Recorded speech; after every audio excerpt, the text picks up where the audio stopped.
देखिए, WHO का अब तक का सबसे बड़ा खुलासा, क्या एसिम्प्टोमेटिक लोगों से नहीं है संक्रमण फैलने का खतरा? आइए देखते हैं ये video. Is the number of cases that are being reported as asymptomatic. And so we hear from a number of countries that X percentage of them are reported as not having symptoms, or that they are in their pre-symptomatic phase, which means it's a few days before they actually develop severe symptoms. In a number of countries, when we go back and we discuss with them, one, how are these asymptomatic cases being identified? Many of them are being identified through contact tracing.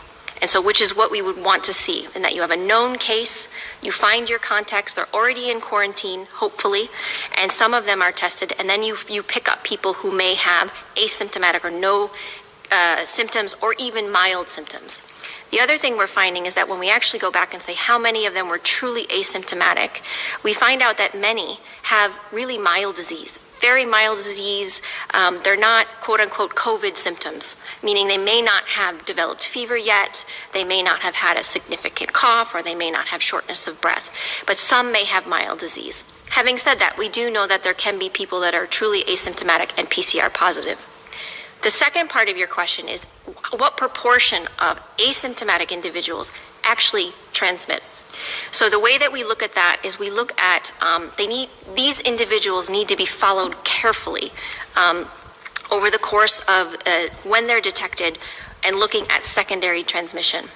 We have a number of reports from countries who are doing very detailed contact tracing. They're following asymptomatic cases, they're following contacts, and they're not finding secondary transmission onward. It's very rare.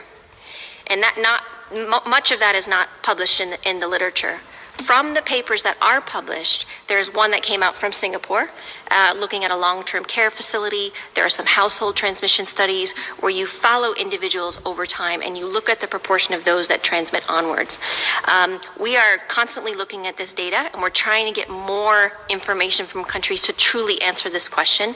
It still appears to be rare that an asymptomatic individual actually transmits onward. What we really want to be focused on is following the symptomatic cases. If we followed all of the symptomatic cases, because we know that this is a respiratory pathogen, it passes from an individual through infectious droplets. If we actually followed all of the symptomatic cases, isolated those cases, follow the contacts and quarantine those contacts, we would drastically reduce. I would love to be able to give a proportion of how much transmission we would actually stop, but it would be a drastic reduction in transmission. If we could focus on that, I think we would do very, very well in terms of suppressing transmission. But from the data we have, it still seems to be rare that an asymptomatic person actually transmits onward to a secondary individual.